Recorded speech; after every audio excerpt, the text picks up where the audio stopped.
ଯେମିତି କର୍ମ କରିବା ସେମିତି ହିଁ ଫଳ ମିଳିବ। ଯଦି ଆମେ ଭଲ କର୍ମ କରିଥିବା ଭଲ ଫଳ ମିଳିବ, ଯଦି ଖରାପ କର୍ମ କରିଥିବା ଖରାପ କର୍ମ ହିଁ ଫଳ ମିଳିବ।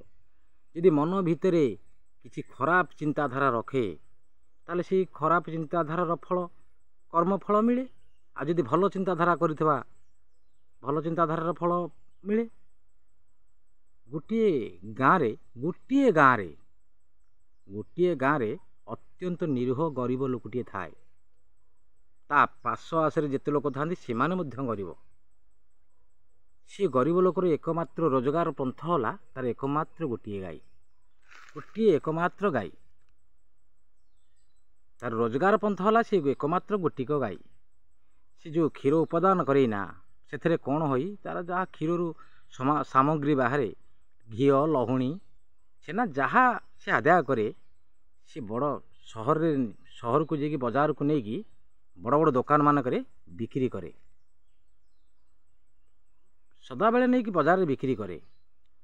ବଜାରରେ ବିକ୍ରି କରିକି ସେ ଘରର ସାମଗ୍ରୀ ଆଣେ, ଗ୍ରୋସରୀ ସାମଗ୍ରୀ ଆଣେ, ଡାଲି, ଚାଉଳ, ଚିନି, ଯାହା ତାର ଘରର ସାମଗ୍ରୀ ଦରକାର, ସେ ତେଲ ଲୁଣ ଯାହା ଦରକାର ସବୁ ଧରିକି ଆସେ। କେତେବେଳେ ଗ୍ରୋସରୀ ସାମାନ ଆଣେ, କେତେବେଳେ ପଇସା ଧରିକି ଆସେ। ନିତି ନେଇକି ଦେଉଥାଏ, ପଇସା ଆଣୁଥାଏ, ଗ୍ରୋସରୀ ସାମାନ ଆଣୁଥାଏ, ଏମିତି କରୁଥାଏ। ଦିନେ ସେ ଦୋକାନିଆ ମନ ଭିତରେ ଚିନ୍ତା କଲା, ଏଇ ଯେଉଁ ଲୋକଟି ମୋତେ ଆଣିକି ଡେଲି ଦେଉଛି, ଆଜି ଗୋଟେ ପରୀକ୍ଷା କରିବି। ମୋତେ ସେ ଘିଅ କେଜିରେ ଦେଇଛି, ମୁଁ ତାକୁ ଓଜନ କରିବି। ପ୍ରକୃତରେ ଘିଅ କେଜିଏ ନା ତାଠାରୁ କିଛି କମ୍। ସେ ଦୋକାନୀ ଜଣକ କ'ଣ କଲା ନା ତାକୁ ଓଜନ କଲା। ସେ ଘିଅ କେଜିକ ଯେତେବେଳେ ଓଜନ କରିଛି ସିଏ ହେଲା 900 ଗ୍ରାମ। ଦୋକାନୀ ଜଣକ କ'ଣ କଲା ନା ରାଗରେ ଚରଚର ହେଲା। ରେ ସେ ଧୋକାବାଜ ଲୋକଟା କେତେ ଠକ ଲୋକଟା, ମୋତେ ସଦାବେଳେ କେଜି ହିସାବରେ କହିକି ଦେଇକି ଯାଉଛି। ମୁଁ ଓଜନ କଲି ବୋଲି ସିନା ଆଜି ଜାଣିଲି 900 ଗ୍ରାମ। ସେ ଧୋକାବାଜ ଲୋକ ଆର ଦିନ ଆସୁ, ତାକୁ ମୁଁ ପଚାରିବି। ସେ କ'ଣ କଲା, ସେ ଗରିବ ଲୋକ ଜଣକ ତା ପରଦିନ ସେଇଠୁ ନେଇକି ଗଲା, ଯାଇକି ଦୋକାନ ପାଖରେ ପହଞ୍ଚିଗଲା। ଯେତେବେଳେ ଦୋକାନ ପାଖରେ ପହଞ୍ଚି ଯାଇଛି, ଦୋକାନୀ ଜଣ ଦେଖିଦେଇକି କହିଲା, ଏ ଧୋକାବାଜ, ତୁ ମୋ ଦୋକାନରୁ ବାହାର, ତୋ ସାମାନ ମୁଁ ଆଉ ରଖିବିନି, ତୁ ଚଞ୍ଚଳ ବାହାର, ତୁ ଏତେ ଠକ, ତୁ ଏତେ ଧୋକାବାଜ, ତୁ ମୋତେ କେଜି ହିସାବରେ ନାଖାରେ ଦେଇକି ଯାଉଛୁ କହିକି ମୁଁ ଓଜନ କଲା ବେଳକୁ 900 ଗ୍ରାମ ହେଲା। ଇଏ ଗରିବ ଲୋକ ଜଣକ ହାତ ଯୋଡ଼ିକି କହିଲା, ଆଜ୍ଞା, ମୋର ଯଦି ଭୁଲ ହେଇଛି ମୋତେ କ୍ଷମା କରିଦିଅ। ମୋର ଭୁଲଟା କ'ଣ ହେଇଛି ମୋତେ ଟିକେ କୁହ। ଦୋକାନୀ ଜଣକ କହିଲା, ତୁ ଯେଉଁ ଘିଅ କେଜିଏ ଲେଖା ଦେଇକି ଯାଉଛୁ, ମୋତେ କହୁଛୁ ଘିଅ କେଜିଟେ ଦେଇକି ଯାଉଛୁ, ମୁଁ ତାକୁ କାଲି ଓଜନ କଲା ବେଳକୁ 900 ଗ୍ରାମ ହେଲା। ଇଏ ଗରିବ ଲୋକ ଜଣକ କ'ଣ କହିଲା ଜାଣିଛ?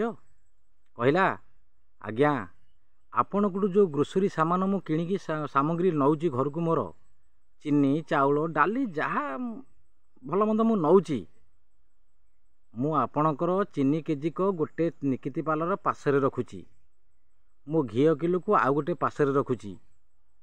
ତାକୁ ଯେତେବେଳେ ବରାବର ସମାନ ହେଇଯାଉଛି, ମୁଁ ତାକୁ କାଢ଼ିକି ତମ ପାଖକୁ ଧରିକି ଆସୁଛି।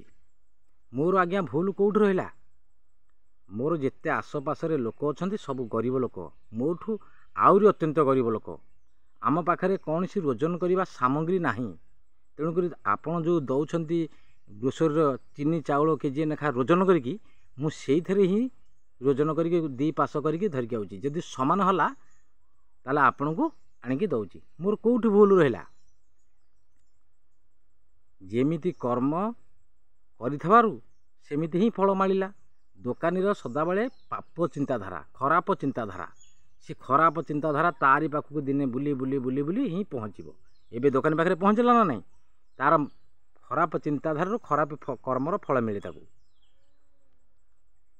ଗୋଟେ ଶୁଣନ୍ତୁ, ଆମେ ତୁଳସୀ ଗଛ ଲଗାଇବା।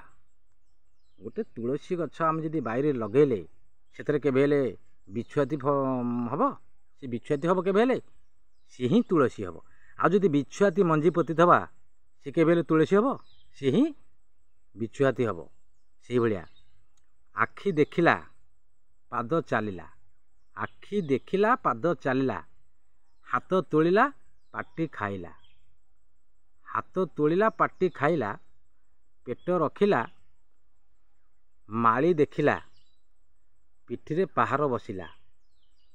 ମାଳି କହିଲା ହାୟ ରାମରେ କି କଳିଯୁଗ, ଆଖିରୁ ଲୁହ ଆସିଲା। କିନ୍ତୁ କାହିଁକି ନା ଆଖି ଦେଖିଥିଲା, ଆଖି ଦେଖିଥିଲା। ତେଣୁକରି ସେମିତି ଦେଖ, କେବେ ଯଦି ମନ ଭିତରେ ଯଦି ଖରାପ ଚିନ୍ତାଧାରା ଥାଏ, ଖରାପ କର୍ମର ଫଳ ନିଶ୍ଚିନ୍ତ ହିଁ ମିଳିବ। ଆଉ ଯଦି ଭଲ କର୍ମ କରିଥିବା, ଭଲ କର୍ମର ହିଁ ଫଳ ମିଳିବ। ଯଦି ଆମେ ସେ ଦୋକାନୀ ଯଦି ଭଲ ଚିନ୍ତାଧାରା ଭଲ କର୍ମ କରିଥାନ୍ତା, ସେ କ'ଣ ଖରାପ କର୍ମ କରିବାରୁ ଖରାପ କର୍ମର ଫଳ ପାଇଛି ନା ନାହିଁ? ଚିନ୍ତା କରନ୍ତୁ। ଏ ଗରିବ ଲୋକ ଜଣକ ତାରି ସାମଗ୍ରୀ ଆଣିକି, ତାର ଚିନି କେଜି ଆଣିକି ଓଜନ କରିକି ଦୁଇ ପାଶରେ ରଖିଲା। ଘିଅ କିଲୋ ତା ଚିନି କିଲୋ, ସେ ମହଲା ତାକୁ ନେଇକି ଦେଲା। ଗରିବ ଲୋକର ଭୁଲ କେଉଁଠି ରହିଲା? ତାର ହିଁ ଭଲ କର୍ମ, ତାକୁ ଭଲ କର୍ମ ହିଁ ମିଳିଛି।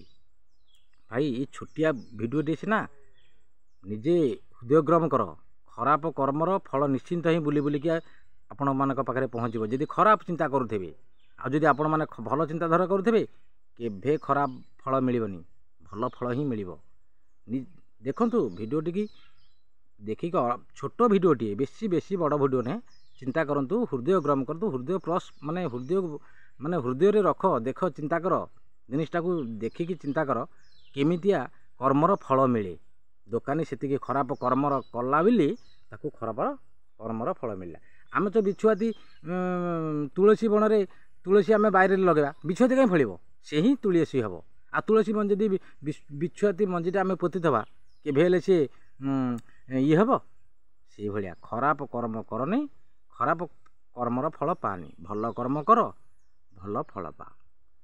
ଆଉ ଯଦି ଭିଡ଼ିଓ ଟିକେ ଭଲ ଲାଗିଥିବ ଭାଇମାନେ, ଲାଇକ୍, ସବସ୍କ୍ରାଇବ୍, କମେଣ୍ଟ କରିବାକୁ ଭୁଲିବନି। ରହିଲି ଭାଇ, ନମସ୍କାର, ଜୟ ଜଗନ୍ନାଥ।